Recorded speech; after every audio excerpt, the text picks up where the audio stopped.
Hoje é um bom dia para receber de Deus. Tem uma unção gostosa aqui nesse lugar. Amém. E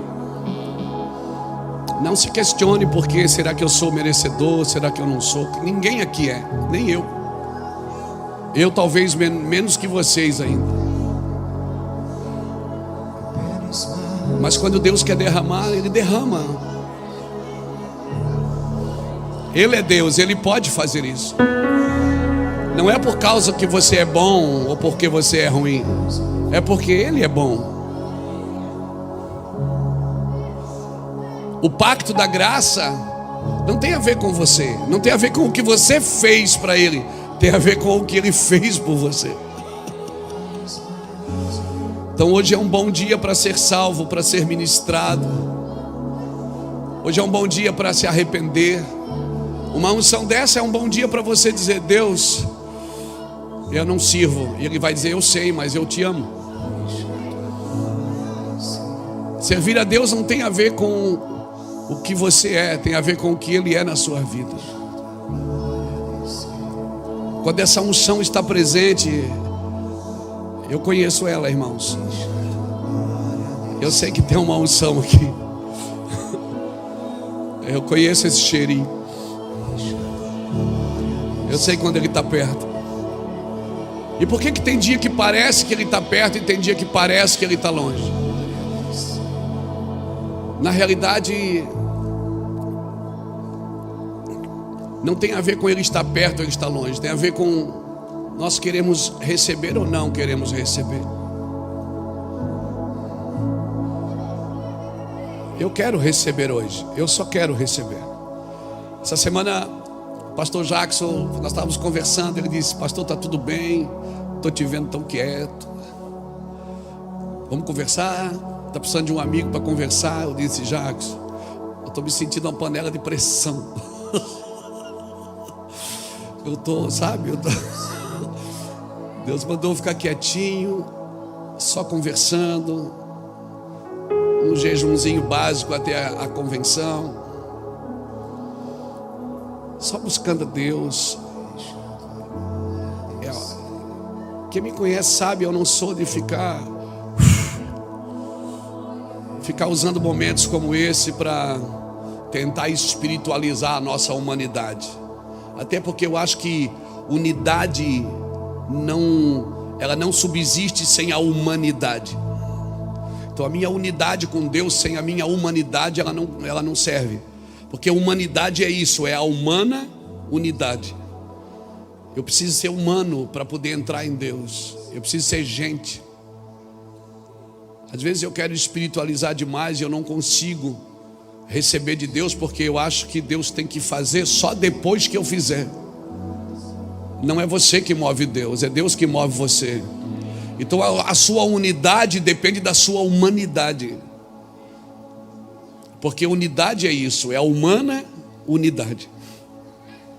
Humanidade é isso, é uma humana unidade com Ele. Então eu preciso ser gente com Deus. Eu não sou santinho.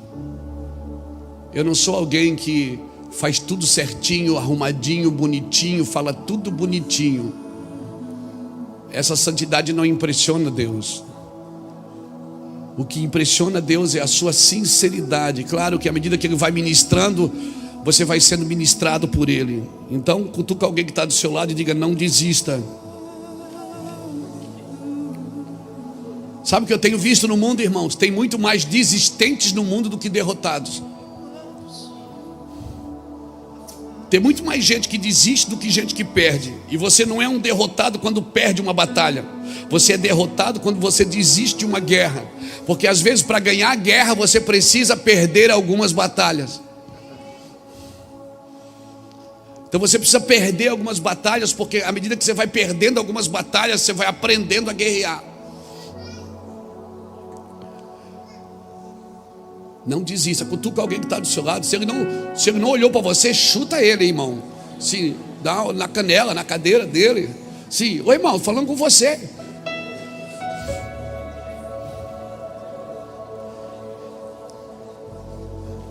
Então, querido, tem muito mais desistentes do que derrotados. Às vezes você encontra pessoas na rua, né? Tem muita gente dormindo na rua, e às vezes a gente para, ministra, eu sou um derrotado. Não, você é um desistente. Você não pode desistir. Mas eu perdi. Irmão, perder faz parte do processo de quem está guerreando. Amém? Perder faz parte. Você precisa. Um dia você vai sentar e vai dizer: meu Deus, tive que perder tantas batalhas para poder entender a guerra. Que quem ganha a guerra não é o príncipe da guerra, é o príncipe da paz. E à medida e a Bíblia diz que quem vai vencer o diabo nos últimos tempos, nos últimos dias, que vai acabar com a raça dele, não é o Senhor dos exércitos, é em breve o Deus de paz esmagará a cabeça da serpente.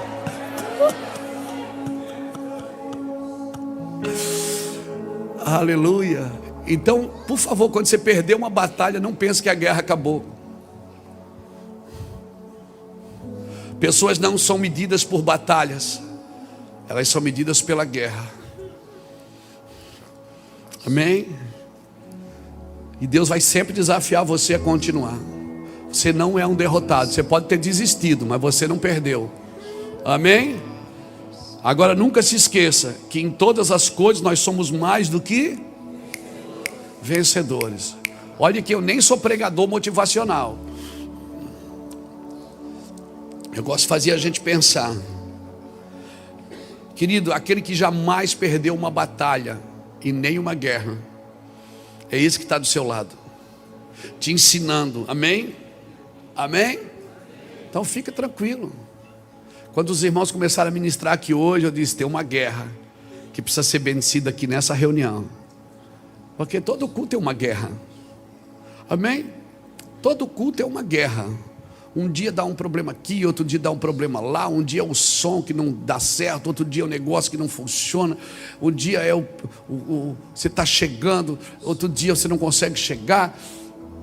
Mas todas as coisas cooperam para o bem daqueles que amam a Deus e andam segundo o seu propósito.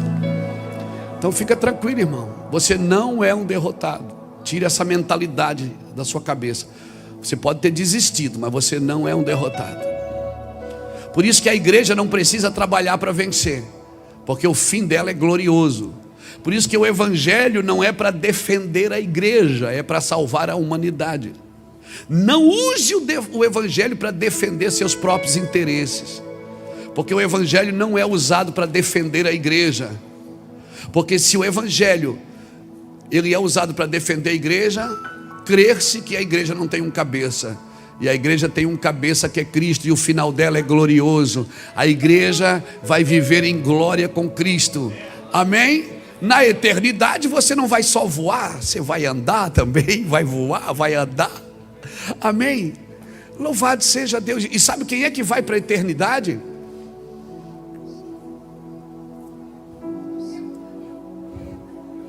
Quem já está vivendo ela.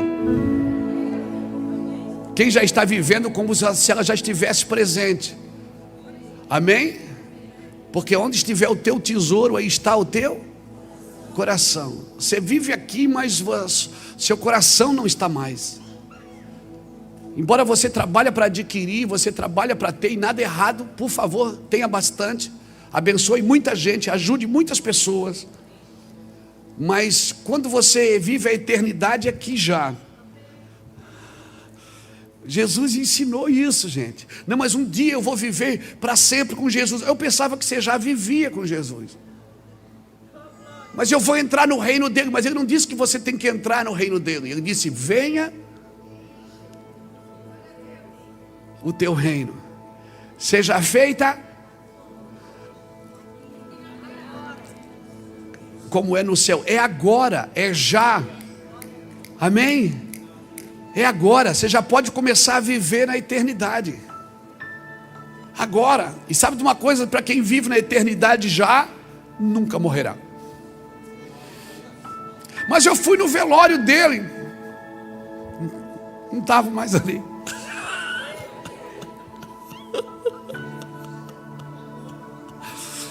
Quem está vivo nunca morrerá. Eu vou repetir: quem está vivo nunca morrerá. Amém? Deus pode usar as suas perdas para te ensinar sobre vitórias. Por isso que não dá para ganhar sem perder. Não dá. Porque para começar a vida com Jesus, você tem que começar a perder. A primeira coisa que ele diz é que você tem que perder a sua vida.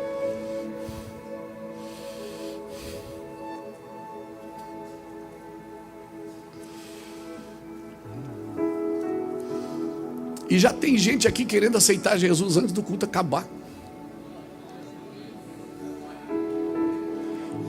O culto nem acabou, você já quer levantar da cadeira e vir aqui na frente e entregar a sua vida para Cristo.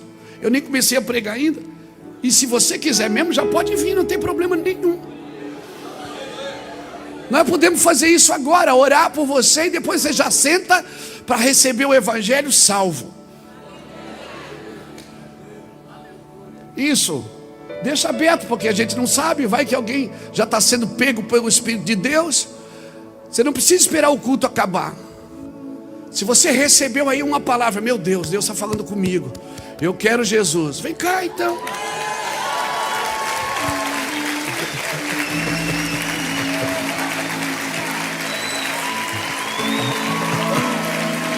Celebra aí, igreja.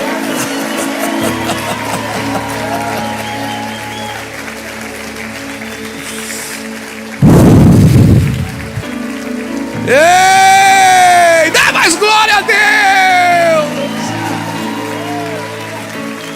Tudo bem? Ei, glória a Deus. É legal, não é?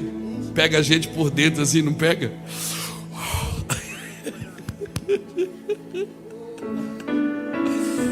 Você está vendo como a presença de Deus está num lugar?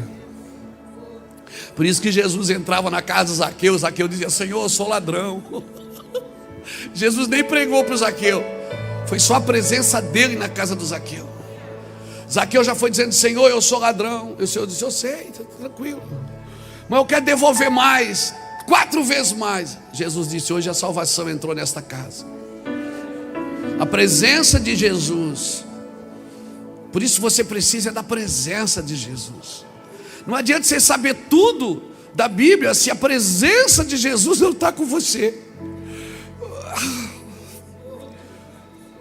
Mas eu sei a Bíblia, você vai saber versículos, mas eles não vão convencer pessoas, porque o que convence é a presença de Jesus. Por isso trabalhe para que a presença dele venha para a sua vida, venha para a sua casa. Honre a Cristo com a vida. Construa um lugar na sua casa onde ele possa vir. E ele não vem porque o lugar é perfeito, ele vem quando o lugar é feito para ele. Sabe onde ele vai? Aonde ele é convidado.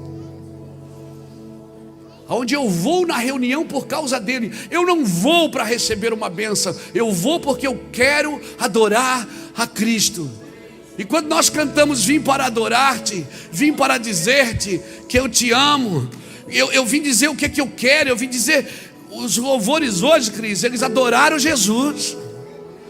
Eles disseram: Jesus, eu estou aqui, estou quebrado, destruído, Covid quase me pegou. Mas eu estou aqui, ó, sem máscara. E sem máscara mesmo. Eu tirei não só a máscara de fora, eu tirei a de dentro também.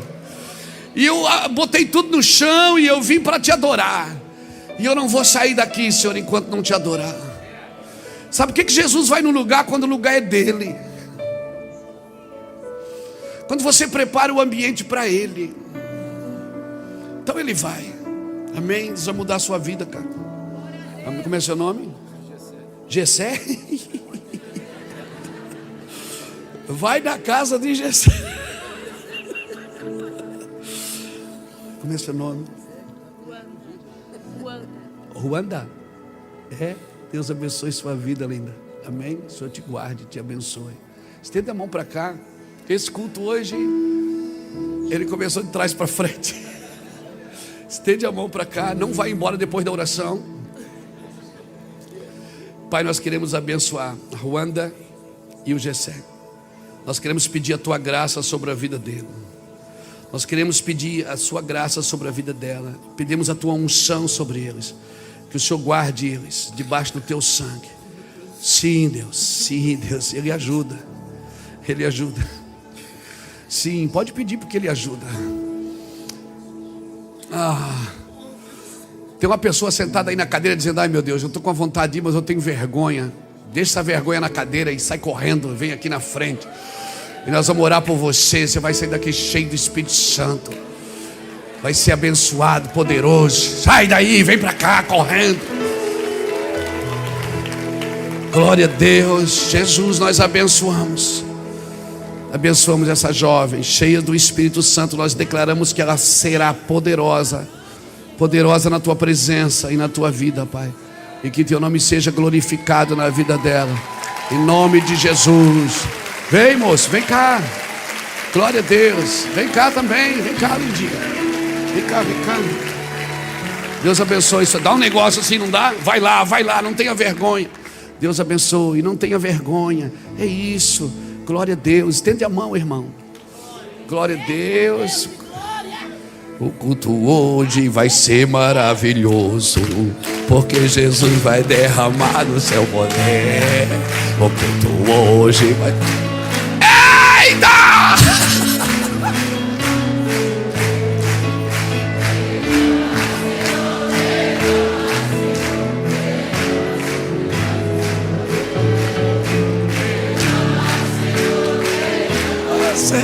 Derrama sobre nós o teu poder. O culto hoje vai ser maravilhoso, porque Jesus vai derramar o seu poder. O culto hoje vai ser maravilhoso, porque Jesus vai derramar o seu poder.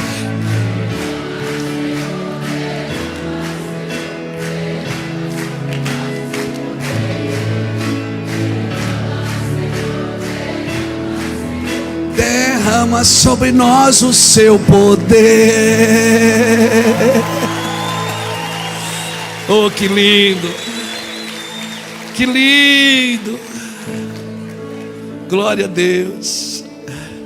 É irresistível, né? Jesus é irresistível. Eu amo Ele. Eu amo Ele. Sou apaixonado por Ele. Glória a Deus.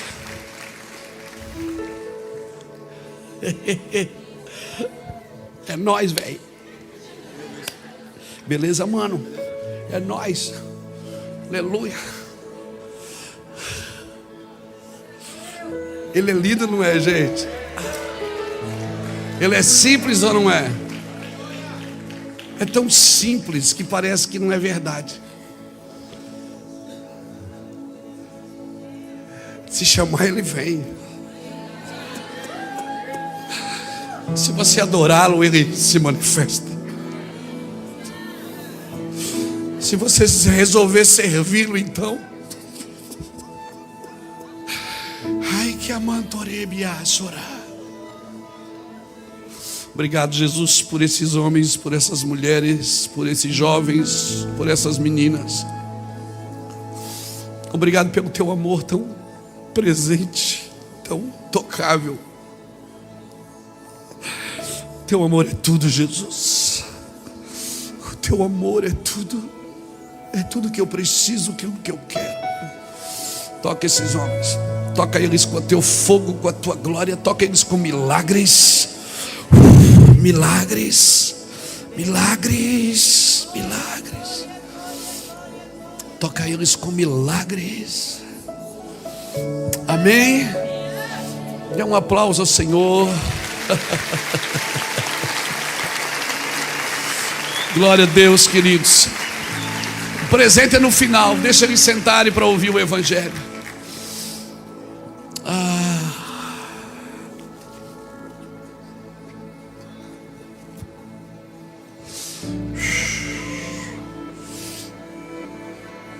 Aleluia.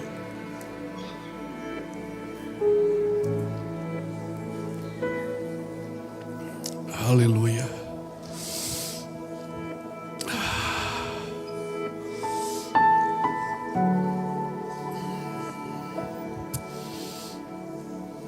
Abra sua Bíblia comigo em Colossenses capítulo 3.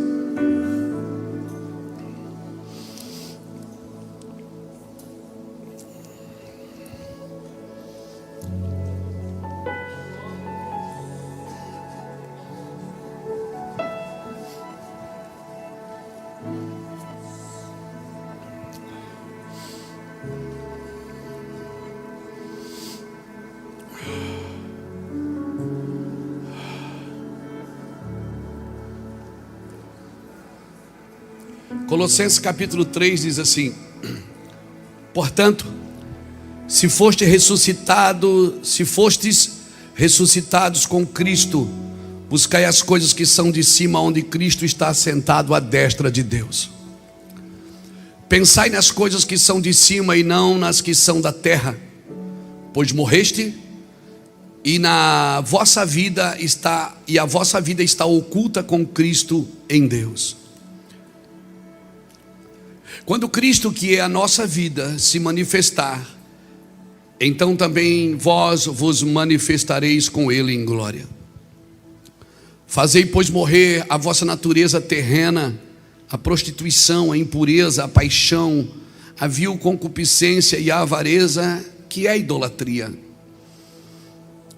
Por essas coisas vem a ira de Deus sobre os filhos da desobediência, ou seja, aqueles filhos que têm oposições obstinadas.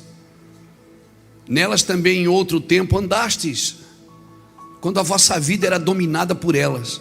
Agora, porém, despojai-vos também de tudo, da ira, da cólera, da malícia, da maledicência, das palavras torpes da vossa boca.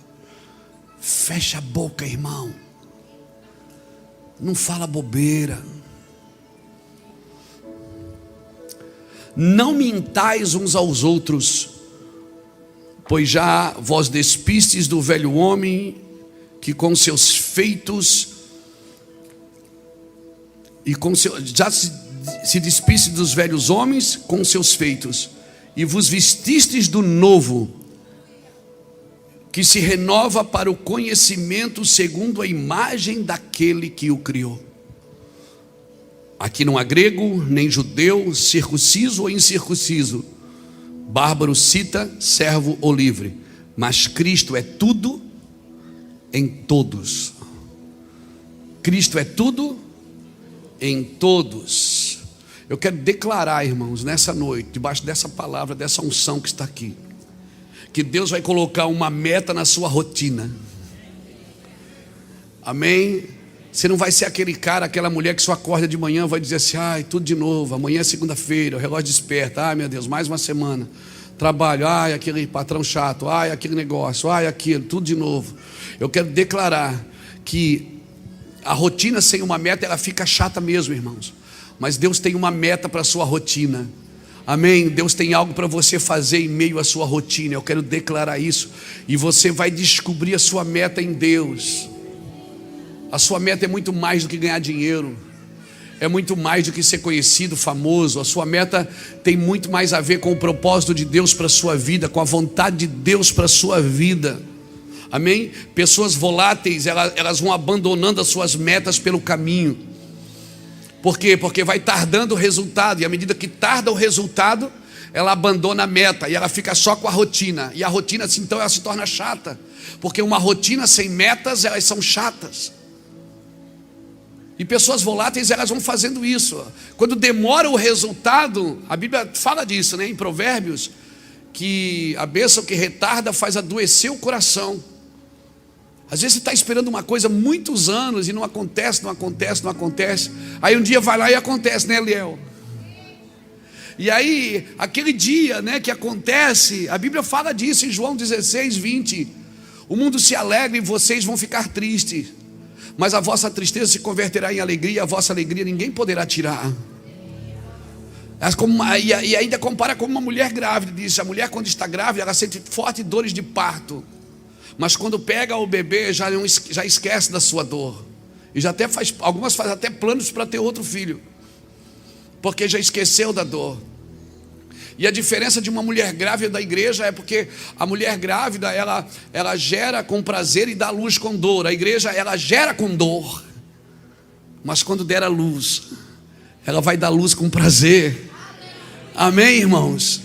Então, é isso. Então não permita que a luta roube a sua força, mas use essa luta para aumentar a sua força. Não permita, irmãos. Eu tenho visto assim, de uns dias para cá, talvez de uns meses, talvez de alguns meses para cá, eu tenho visto assim, muita gente desistindo do alvo, desistindo do foco, desistindo da sua meta. Está fazendo as mesmas coisas, mas se tornou uma rotina chata, sabe? Você vai perdendo a vontade, vai perdendo o ímpeto de guerra. E quando uma pessoa perde o ímpeto de guerra, ela começa a colocar coisas ali, principalmente para preencher o seu dia. Quando Davi perdeu o ímpeto de guerra, ele ficou no palácio, não devia ter ficado. Então não perca o ímpeto de guerra, a guerra mantém você vivo. Tem coisas, amém? Tem coisas que precisam acontecer na sua vida, para que você esteja vivo, fazendo o que Deus te chamou para fazer. São desafios que a gente tenta se livrar deles, não é? A gente está sempre tentando se livrar de alguns desafios e irmãos, eu quero declarar que essas lutas que você está vivendo esse ano, elas vão acabar até o final do ano, porque ano que vem tem luta nova.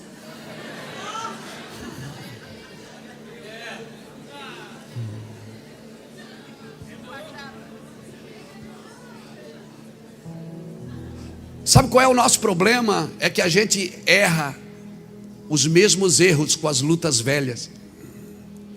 Quero declarar que você vai errar erro novo, amém? Mas para você errar erro novo, tem que ter luta nova. Irmão, não chama por misericórdia não, filho. Você vai ter que piedade o quê? Deus não tem pena de você não. Deus está desafiando você. E por que Ele te desafia? Porque Ele sabe quem você é. Foi Ele que te criou. E Ele soprou em você o seu espírito. Ele sabe quem você é. Então eu vou repetir: não permita que a luta roube a sua força, mas use a sua luta para aumentar a sua força. Amém? Esses dias eu estava reclamando. Eu disse: Deus, eu estou cansado. Vê se você se associa com o meu pensamento. Vê se você se identifica. Eu disse: Deus, eu estou cansado. Porque tem pessoas que só me procuram quando elas estão precisando. E Deus disse: você está cansado disso? Eu digo: estou. Deus disse: você é a luz na mente delas quando elas estão em trevas. Você é a primeira pessoa que elas pensam. Pô, vou lá pedir porque o pastor pode poder orar, vai poder me ajudar. Então você está triste porque elas só procuram você quando estão precisando? Você deveria estar alegre, porque você tem sido luz para algumas pessoas. Eu digo: é verdade, Deus. É, Jesus, ajuda teu servo. E com eles também. Davi era um homem segundo o coração de Deus. Não porque ele era perfeito, não porque ele era a espada dele era maior, porque ele ganhou um gigante, porque ele derrubou um gigante e venceu um exército. Não, é por causa do seu coração generoso. E quanto mais você serve, mais aumenta a sua sementeira. Quanto mais você estende a mão, mais aumenta a sua sementeira. Amém? Porque Deus não aumenta o pão, até porque você não pode comer mais do que já come, mas Ele aumenta a sua sementeira. Um homem e uma mulher de Deus, quanto mais eles são generosos com as pessoas, mais Deus vai abençoá-los. E eu quero declarar essa unção, esse batismo de generosidade para a nossa geração. Amém? Amém, irmãos? Amém?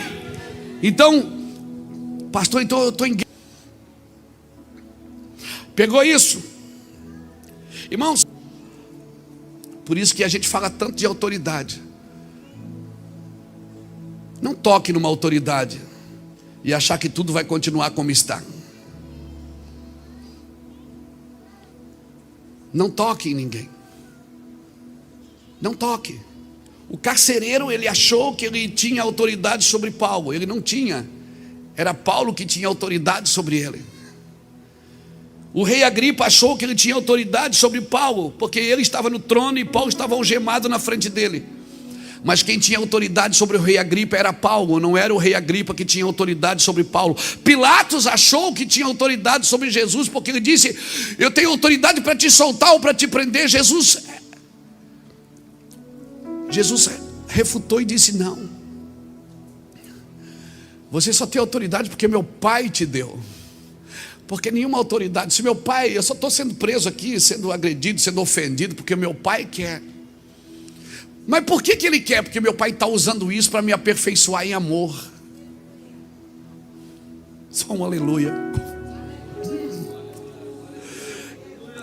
A gente diz que ama, mas a gente tem dificuldade de ser aperfeiçoado em amor. Amém, irmãos?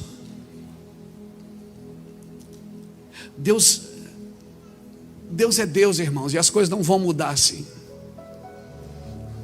Não vão mudar. A igreja, ela tem um trabalho na terra.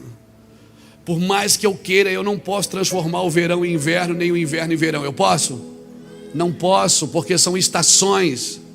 Por isso as estações, elas precisam ser identificadas e não transformadas. O problema é que às vezes a igreja quer transformar as estações.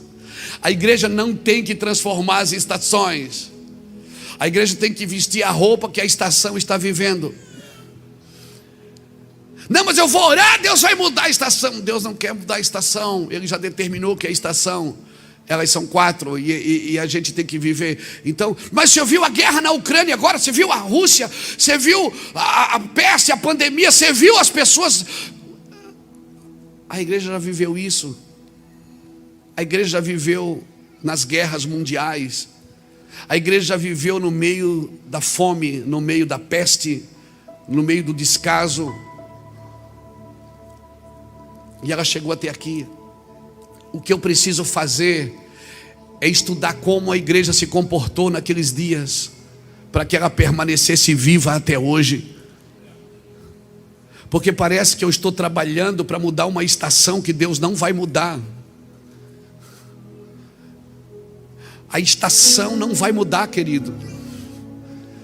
O cenário é bíblico. Existe um cenário bíblico que vai se cumprir. Porque Cristo é tudo em todos e ponto final. O que eu preciso entender é como eu me comportava antes de conhecer a Cristo numa situação dessa. E se eu estou me comportando da mesma forma que eu me comportava antes de conhecer a Cristo, é porque eu ainda não o conhecia. Eu não trabalho para mudar as estações. Transicionar é diferente de transitar. Tem gente que transita no meio das estações, mas nunca transiciona a sua vida em lugar nenhum. Está sempre transitando, né? São duas coisas diferentes. Transitar não é transicionar. Transicionar está certo, né? Transitar é uma coisa, transicionar é outra. Transita na mesma estação a vida inteira, e a estação muda, ele não transiciona. Ele continua transitando, ou seja, mudou do inverno para o verão, ele ainda está usando o seu casaco de pele.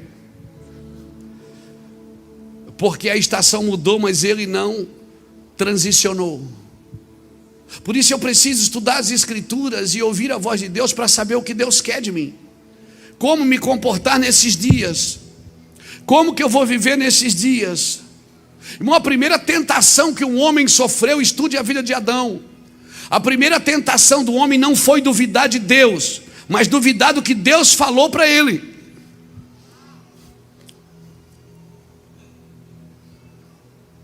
Irmãos, o diabo não precisa que você desacredite de Deus. O diabo não trabalha para você desacreditar de Deus, mas que você apenas desacredite do que você é para Deus e do que Deus falou para você. Por isso que o diabo perguntou para Eva: o que Deus disse?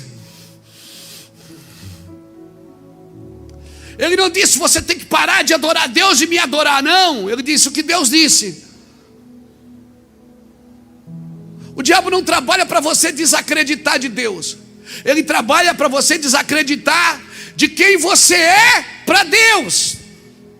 E eu vou repetir: no pacto da graça, Deus não fez aliança com o homem. Não, Ele fez com Jesus. E é por causa de Jesus que o homem é beneficiado. Deus fez aliança com Jesus, porque você não é salvo pelo que você faz, mas pelo que Jesus fez.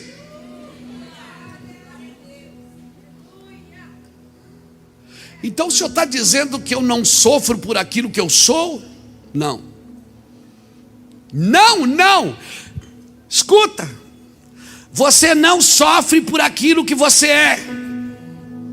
Você sofre por aquilo que você pensa que você não é. Eu vou repetir, porque isso deu uma banana na minha cabeça. Eu vou repetir: não sofremos pelo aquilo que somos, mas sofremos por aquilo que pensamos que não somos e somos. Eu não sofro por aquilo que eu sou, eu sofro por aquilo que eu penso que eu não sou. E eu sou de Cristo.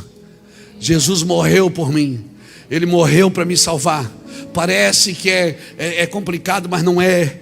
Eu não sofro por aquilo que eu sou, eu sofro por aquilo que eu penso que eu não sou, porque eu sou de Cristo. Deus me salvou e eu continuo pensando que eu sou salvo pela minha obra. E se não bastasse isso, tem um monte de crente ao meu redor dizendo que eu tenho que fazer isso, que eu tenho que fazer aquilo, que eu tenho que fazer... Cala a boca! Vai procurar ouvir o que Jesus fez por você. Vai ouvir o coração de Jesus acerca de você. Vai ver o que Ele fez.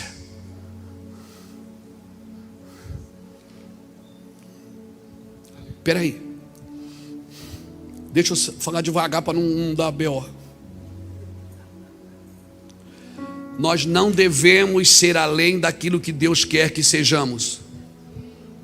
Nós não devemos ser além, mas não podemos ser aquém daquilo que Deus quer que sejamos. Eu não posso ir além daquilo que Deus quer que eu seja, mas eu não posso ser aquém daquilo que Deus disse que eu sou.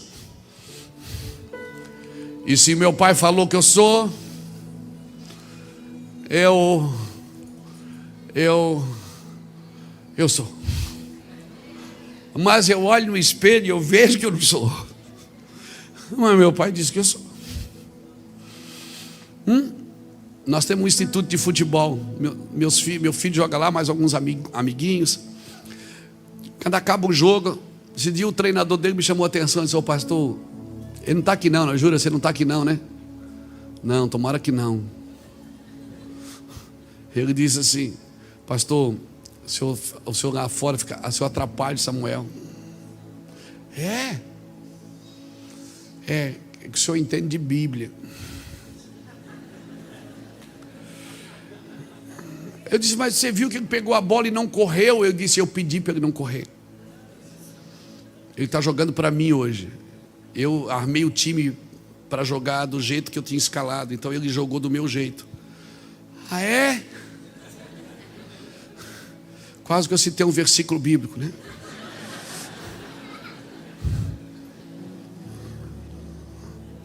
Ele disse: mas é que eu pedi para ele: fica aqui no meio, não te movimenta muito, não corre muito, porque senão não vai dar conta de ir e de voltar. E eu estou vendo ele não corre. Eu digo: cara, ele não corre.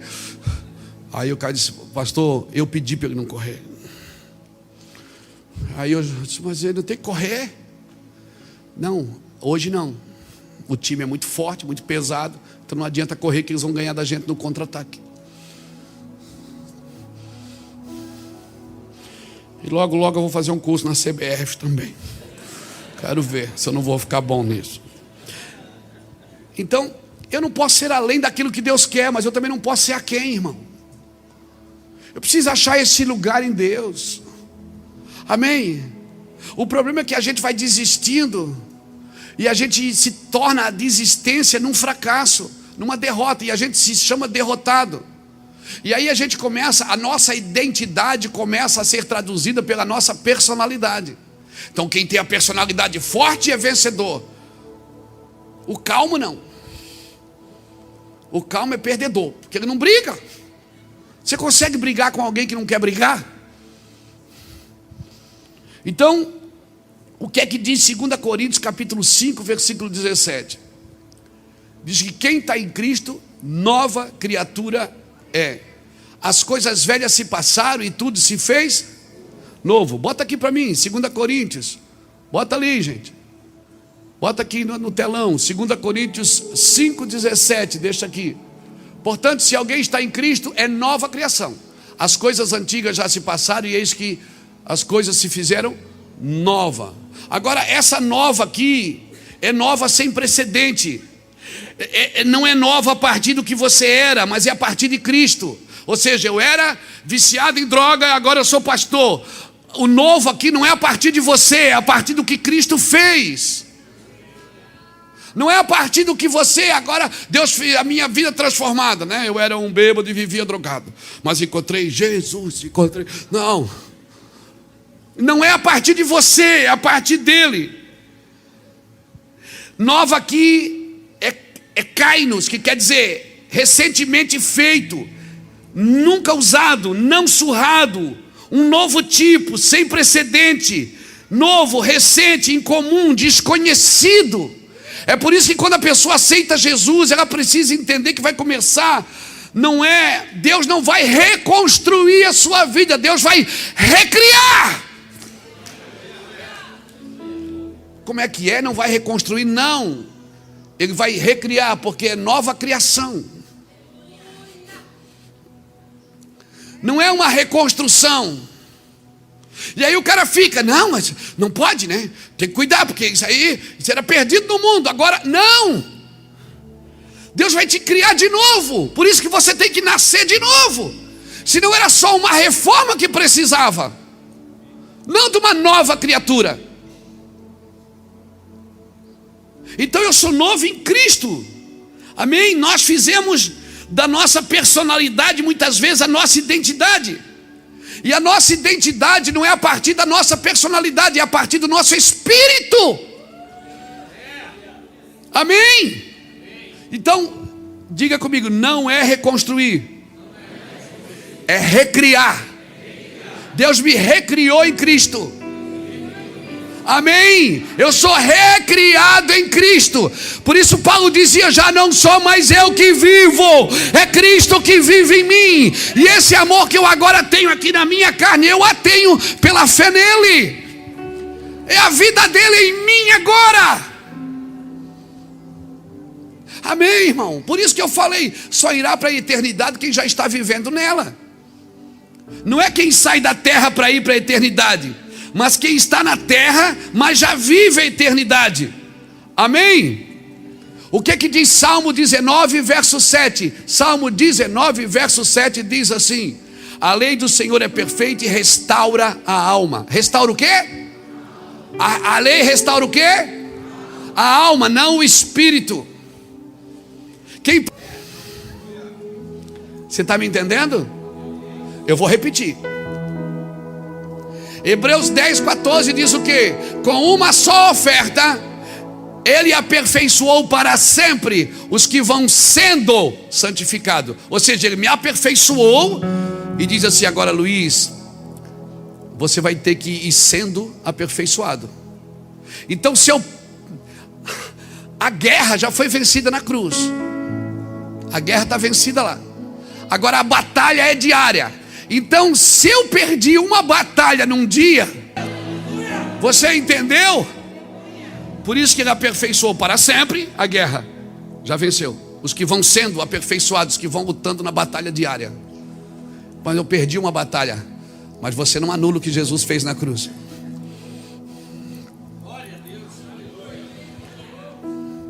Não precisa levantar a mão. Mas quem essa semana pensa assim, cara, essa semana foi trash, eu perdi a batalha. Você perdeu a batalha, mas não a guerra, porque a guerra você não luta. A guerra quem venceu foi ele. A minha batalha é diária. Então, aí tem algumas coisas da Bíblia que você fica lendo e fica pensando, meu Deus. Chega lá em Êxodo, Deus diz para Moisés assim, Jackson, tira a sandália dos teus pés, porque o lugar que tu estás é santo. Aí o filho sai do curral do porco, volta para casa, o pai diz: põe uma sandália no pé dele. Tira a sandália, bota a sandália, tira casaco, bota casaco. É para tirar a sandália ou para botar a sandália?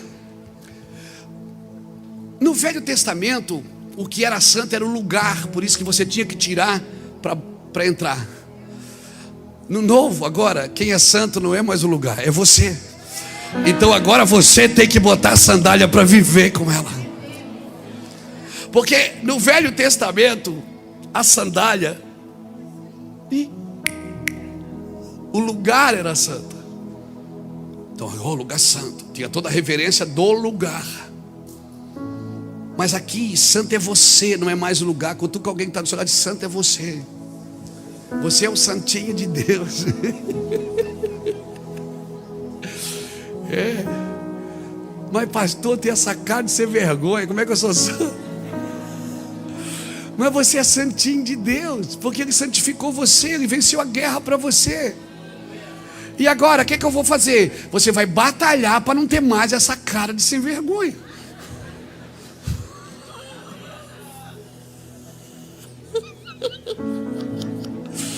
E aí, sabe o que as pessoas pensam? Elas olham para você e dizem assim: ó, isso aí não é salvo. Olha a cara dele, olha a roupa dele, olha a vida dele. Porque elas estão te julgando pela batalha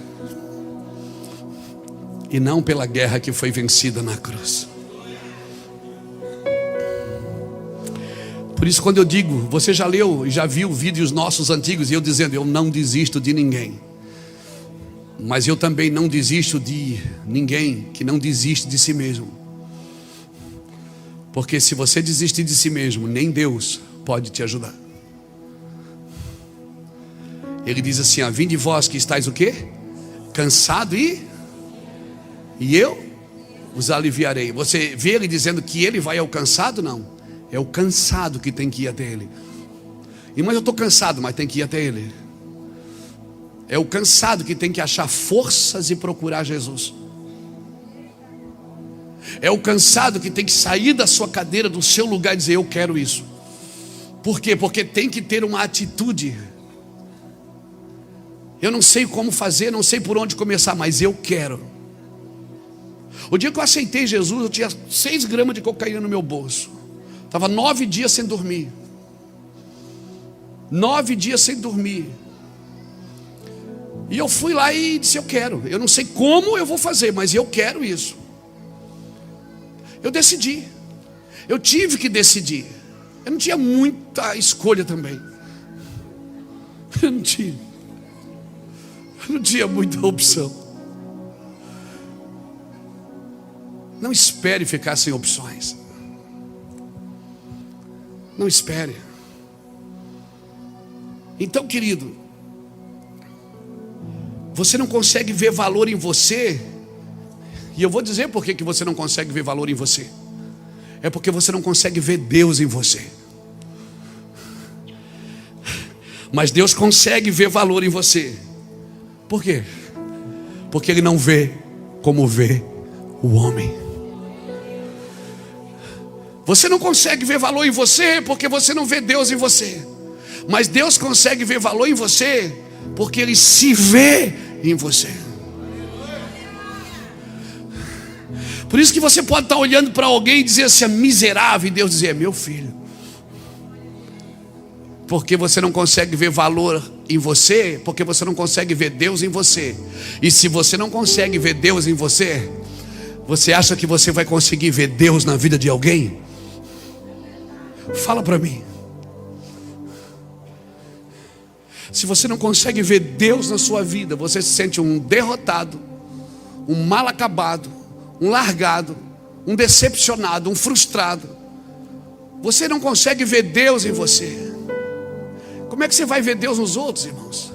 Por isso que a sua boca é maldizente. Por isso que você julga os outros. E quando você julga a partir de você. Porque quando você ama, você também ama a partir de você. Porque eu tenho que amar o meu próximo como? A mim mesmo. Esse é o primeiro nível. Quando você consegue amar alguém como você se ama, você vai entrar num nível que Jesus vai dizer assim para você: amai-vos uns aos outros como eu vos amei. Então eu preciso estudar como Jesus amou aquele ladrão da cruz. Eu preciso estudar como Jesus amou aquela mulher que já teve 5 maridos e o que ela tinha não era dela. Eu preciso analisar como Jesus amou aquele leproso. Eu preciso analisar como Jesus amou Zaqueu, Bartimeu, Pilatos, Herodes. Como Jesus amou as pessoas. E aí sim eu vou entrar num nível que esse nível é o nível hard, né? É aquele que eu já não amo mais porque eu amo. Já não tem mais a ver comigo. Eu amo porque é uma ordem. Ele disse: você vai amar como eu te amei. Então você vai olhar para você e vai dizer: quantas vezes eu te perdoei, Luiz? Não tenho conta, eu não sei mais. Então é assim que você vai andar com todo mundo. Você não vai ter níveis de perdão, nem níveis de renúncia, você não vai ser um pedágio na vida de ninguém. Ninguém vai ter que pagar o pedágio para você para chegar a mim. Você está me entendendo mais ou menos o que é o amor de Deus? Porque Cristo é tudo em todos. E se Ele é Cristo, Ele é tudo em todos, porque Ele não morreu só porque eu amo. Ele morreu pelas pessoas que eu já odiei um dia, porque hoje não odeio mais. Ele morreu por as pessoas que me fizeram mal. Ele morreu por aquele cara que abusou de você. Ele morreu por aquele cara que matou o seu filho. Ele morreu por aquele cara que roubou a sua esposa, que destruiu o seu lar. Ele morreu por aquele cara que faliu a sua empresa. Ele morreu por ele também.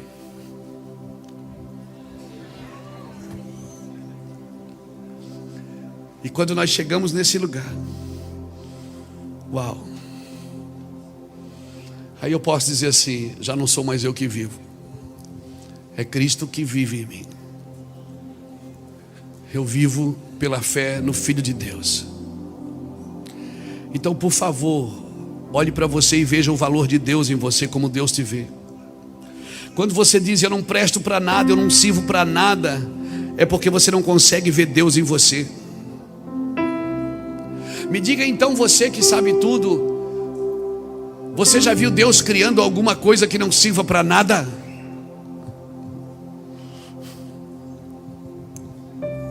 Você já viu Deus criar algo ou alguém que não sirva para coisa alguma? Não questione o Criador, por favor. Então, quando você se sente assim, você está questionando o Criador, que chamou você. Em Gálatas capítulo 5, versículo 16, ele diz: se andais no Espírito, não satisfareis a concupiscência da carne. Deus está te chamando para andar com Ele, para olhar a vida no Espírito e não na alma. A lei do Senhor, ela aperfeiçoa, ela refrigera, ela transforma a alma, não o Espírito. Se o Espírito que governa a sua vida é o Espírito que te conduz. Eu respeito as minhas autoridades, irmãos, todas elas, seja quem for. Eu respeito o cara que vem servir a minha mesa, que nós chamamos de garçom. Eu respeito o cara que cuida do meu carro no estacionamento. Eu respeito o presidente da república, o senador. Eu respeito até o cara que quer tirar o Telegram do ar. Eu respeito todo mundo, porque Deus mandou eu fazer isso. Nós vivemos numa geração que não respeita nem os pais. Vai respeitar um presidente, um prefeito, uma autoridade? Agora aprenda uma coisa: essas autoridades eu respeito, mas elas não são meu fabricante. Pastor, mas eu estou mal, cara. Não, você está bem.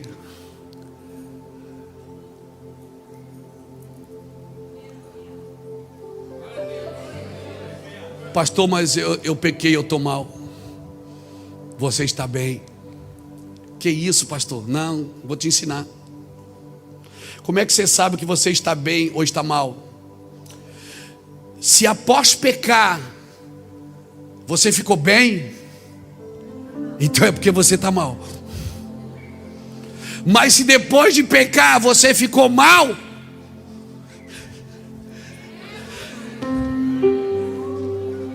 é porque você está bem. Deus está te libertando, Deus está te salvando. Amém? Significa que o Espírito Santo ainda não desistiu de você. Ele ainda está tentando te restaurar, te recuperar, porque a guerra já foi vencida na cruz. Você não sabe batalhar, mas o Espírito de Deus te ensinará a batalhar e vencer essa batalha. Se depois de pecar você ficou bem, está tudo bem, então você está mal mesmo. Mas se depois de pecar você ficou malzão, ficou mal, ficou ruim, significa que o Espírito Santo ainda é presente. Ele está com você. Sabe que uma das desculpas que a religião dá para as pessoas que desistem das outras é dizer que quando você peca o Espírito Santo vai embora. Quando você peca, quem vai embora é você, meu amigo, não é o Espírito Santo. Sabe que é uma das desculpas que a religião dá para mim desistir de alguém, sabe qual é? É dizer para ela assim, ó: não, essa aí não adianta mais, que o Espírito Santo abandonou ela. Não, quem abandonou foi você. O Espírito Santo não abandona nunca. Eu fui criado na igreja até os 13 anos de idade. Eu estava lá usando droga com um revólver na cintura. E quantas vezes eu senti o amor de Deus e começava a chorar e começava a pregar para os meus amigos que estavam usando drogas. E eles diziam: cara, como é que você sabe isso? Eu digo que o Espírito Santo está aqui. Ele disse: como que está aqui se nós estamos drogados? Eu digo: mas ele nunca me abandonou. Não, ele pode ter a minha mente, porque ele domina a minha mente, mas ele nunca vai dominar o meu espírito. Quem soprou em mim foi Deus, e o meu espírito é dele, e um dia eu vou encontrar ele de novo. Não, você precisa entender. Quem quer que você desista das pessoas é a religião, não é Deus. E Deus pode restaurar uma pessoa, não só pode, como pode devolver para ela tudo de novo. E pode usar de novo mais do que usa você. Por quê? Porque ela pode ter se arrependido mais do que você, que nunca pecou e não tem motivo para se arrepender e se acha o dono da bênção de Deus. Por isso que eu gosto de lidar com o pecador. Por isso que eu sou rodeado de pecadores. Pastor Luiz, eu te vi com fulano de tal. Viu mesmo? Porque ele anda comigo, é pecador.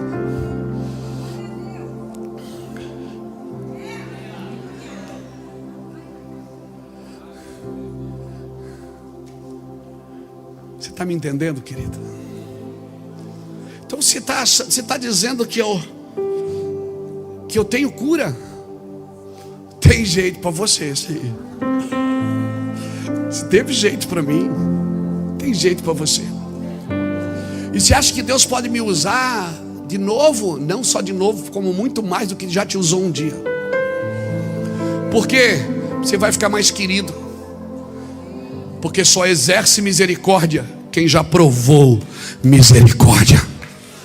Quem nunca, misericórdia você não aprende numa sala de aula. Você tem que ser ferido e ser curado por Deus, para você começar a curar quem foi ferido também. Por isso que enquanto Deus não te marcar, não adianta. Deus precisa te dar experiências com Ele. Deus pega os sábios na sua própria astutícia. Eu nunca vi ninguém ser radical com o outro que não tivesse escondendo seus pecados. Te peguei. Mas um dia eles aparecerão também. E oxalá tenha homens de misericórdia perto da gente, mulheres de misericórdia perto de você para te ajudar. Porque esse é o amor de Deus. Eu não conheço o outro. E quem sou eu para colocar limites? Se Deus diz que Saul é enganoso e Davi é verdadeiro, quem sou eu para dizer que é o contrário? Se Deus diz que levanta o pequeno do pó, do monturo ergue necessidade e faz assentar entre os príncipes, quem sou eu para dizer ao contrário?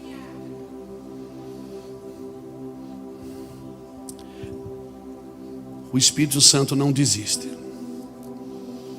Então, eu tenho alguns minutinhos. Eu gosto de pensar no versículo 9 aqui de Colossenses, capítulo 3, que diz assim, ó: não mintais uns aos outros, pois já vos despiste do velho homem com os seus feitos. Não mintais uns aos outros. Quando você lê isso aqui, você pensa o quê? Uma conversa mentirosa. Então eu estava conversando com o irmão e eu contei uma mentirinha para ele. Não é isso que o texto está dizendo. Não minta a seu irmão. O que Paulo está dizendo aqui não é sobre conversas mentirosas. É algo muito mais profundo. É dizer que algo é a vontade de Deus, quando isso não é a vontade de Deus. Deus está dizendo o seguinte: não minta para o teu irmão. Não diga uma coisa para ele, que essa é a minha vontade, se essa não é a minha vontade. Amém. Mentira ao irmão é quando eu vejo o meu irmão segundo a carne, e aí eu profetizo para ele segundo a carne. E aí eu adoro e prego segundo a carne. Porque tem gente, irmão, que não fala só mentira. Tem gente que são uma mentira. Não é só a sua palavra que é mentirosa, a sua vida é de mentira. Sua vida não está firmada no Senhor. Eu conheço pessoas que, se tirar a câmera, tirar o microfone, tirar o púlpito, não sobra mais nada. E você deve conhecer alguns também no seu ramo. Não é isso que nos promove, irmãos. O que impede o velho homem de se manifestar? Está aqui o versículo 10. E vos revestistes do novo homem, que se renova para o conhecimento segundo a imagem daquele que o criou. O que impede o velho homem de se manifestar é o pleno conhecimento. Agora, pasmem, pleno conhecimento não é conhecer a Bíblia. Mas eu conheço a Bíblia. Pleno conhecimento não é conhecer a Bíblia, é conhecer a pessoa de quem a Bíblia está falando. É conhecer o Cristo vivo, ressurreto. Porque se eu conheço a Bíblia, mas não conheço de quem a Bíblia está falando, eu conheço só versículos. E pessoas que são boas de versículos sempre têm um versículo para alguém. Você precisa conhecer, não é a Bíblia, se bem que você precisa conhecer a Bíblia. O que você precisa conhecer é de quem a Bíblia está falando, do homem que ela está revelando, do amor que ela está revelando. Amém, irmãos? O nosso velho homem não tem problema com a Bíblia, mas é o nosso novo homem que conhece a Cristo. Por isso que eu necessito nascer de novo.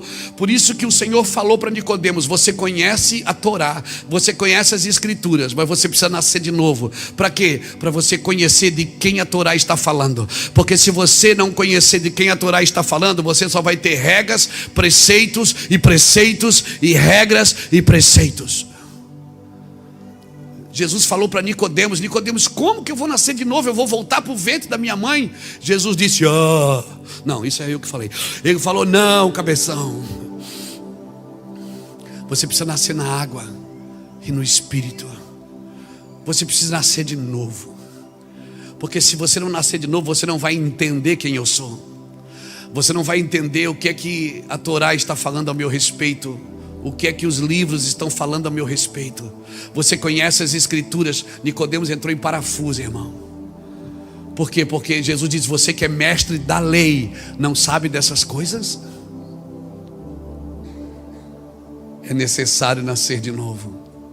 É por isso que quando Jesus veio, Ele não se revelou aos mestres da lei, Ele se revelou aos pecadores, aos pescadores, aos caras que estavam plantando. Ele se revelou a gente que não sabia ler nem escrever, porque os caras que sabiam ler e escrever estavam muito inteligentes, estavam engessados por causa das suas regras. E Jesus se revelando a eles, eles não tinham entendimento de quem Jesus era. Por isso eles olhavam para Jesus, e Jesus fazia um milagre, e eles diziam: mas está escrito. E Jesus dizia: mas também está escrito. Por isso que Jesus disse: ouviste o que foi dito, eu porém vos digo.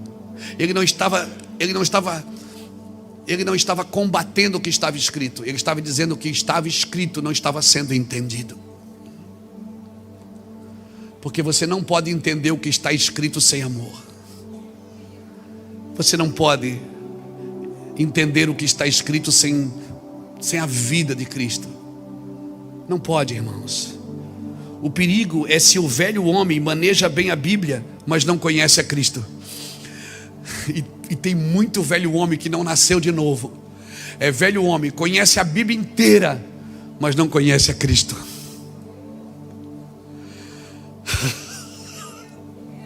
E eu vou falar o que Paulo disse em Filipenses capítulo 3, versículo 9, 8 em diante. Ele diz assim: se eu pudesse me gloriar, eu me gloria disso, mas eu considerei refúgio para que eu pudesse conhecer a Cristo. E eu ainda desejo conhecê-lo. Eu desejo conhecer o poder da sua ressurreição. Eu desejo conhecer o seu labor, o seu sofrimento.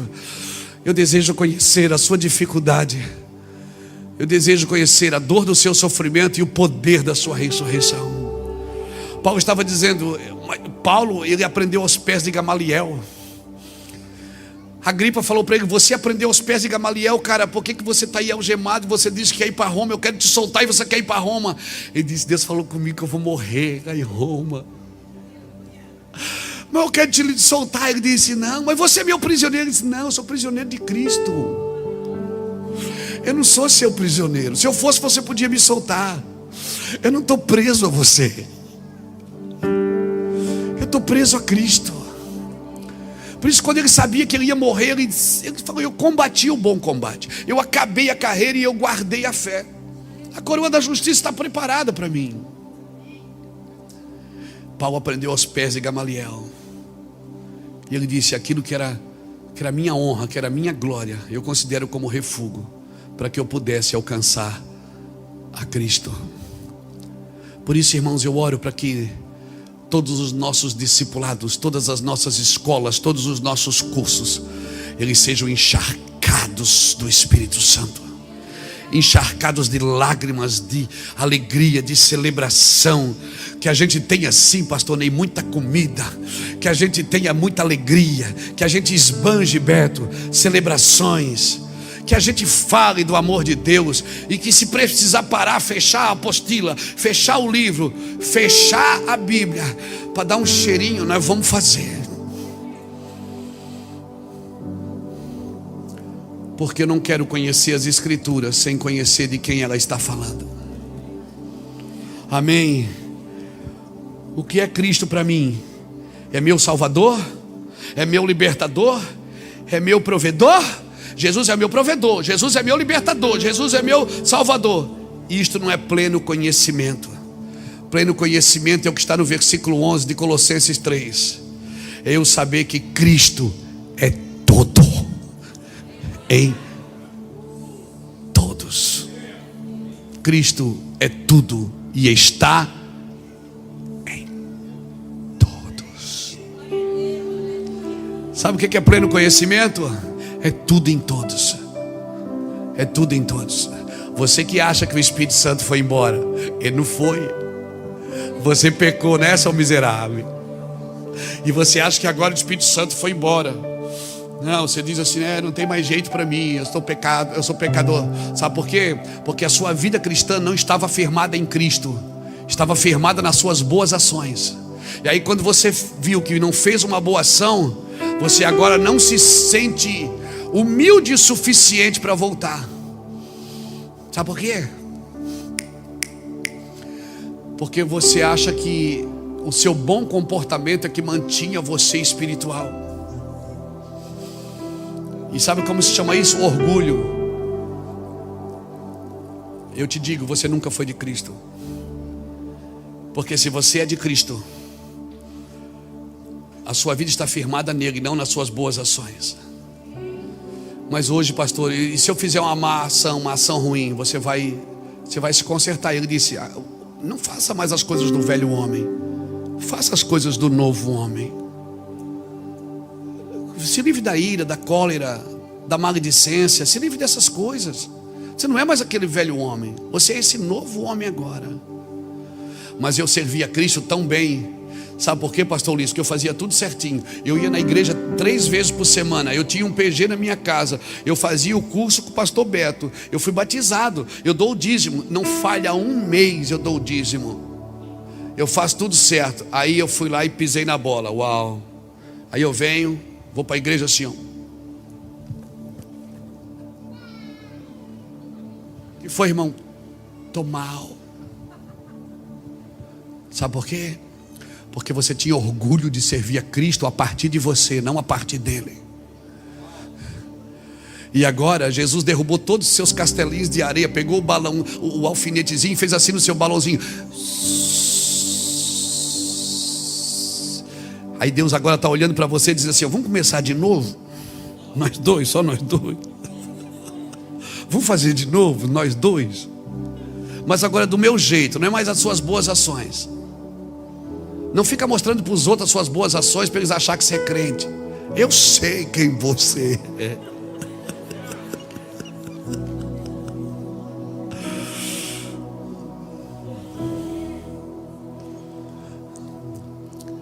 Por isso que até perdendo uma batalha, Deus está dizendo para mim: sabe por que você perdeu? Porque você estava firmado no seu orgulho. Você tinha orgulho da sua integridade. Tem gente que tem orgulho da sua integridade. Vai cair. Porque eu estou amaldiçoando? Não, Deus me livre de amaldiçoar meus irmãos. Mas quem tem orgulho da integridade nunca dependeu totalmente do Senhor.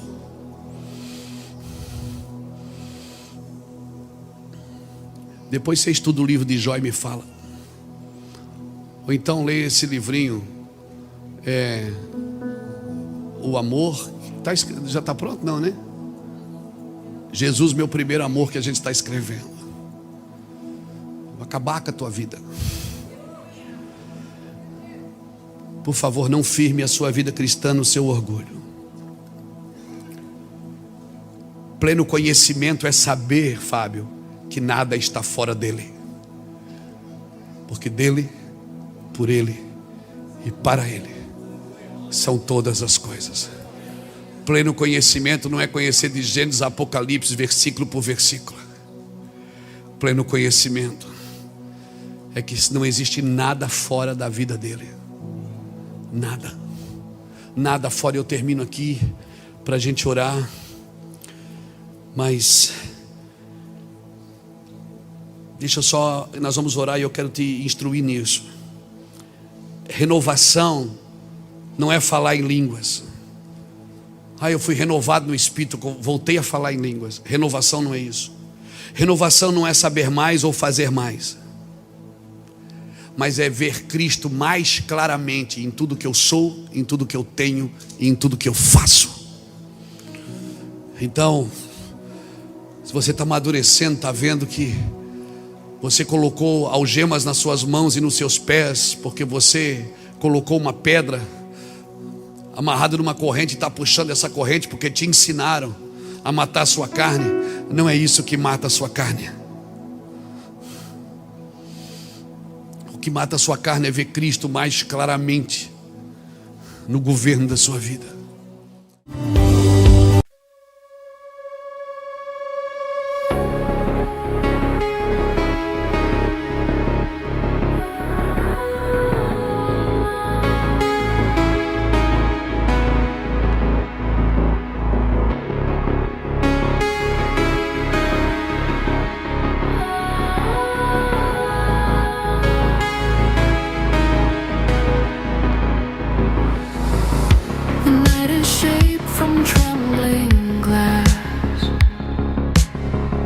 Reflecting worlds that never pass, I trace its edge with quiet hands, a fragile dream, no light commands. And where the shadowed star lines bend, I sense the place where I descend.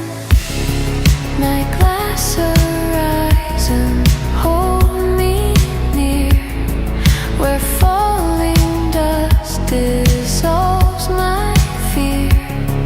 A silver veil the stars defend, between the dream and where I am.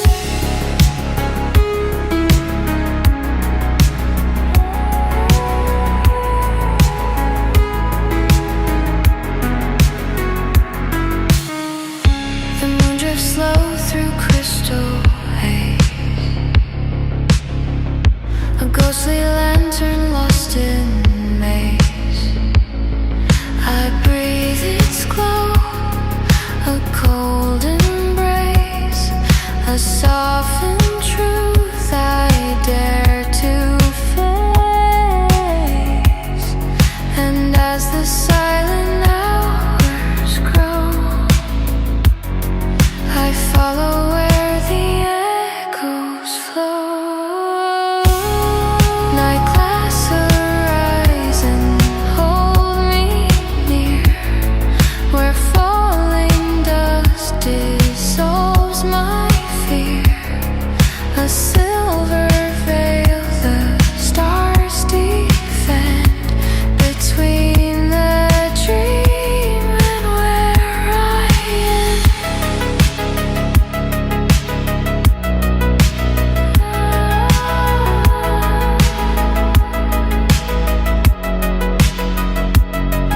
If fractures bloom across the night, I'll step through shards to find the light. For even broken skies can shine.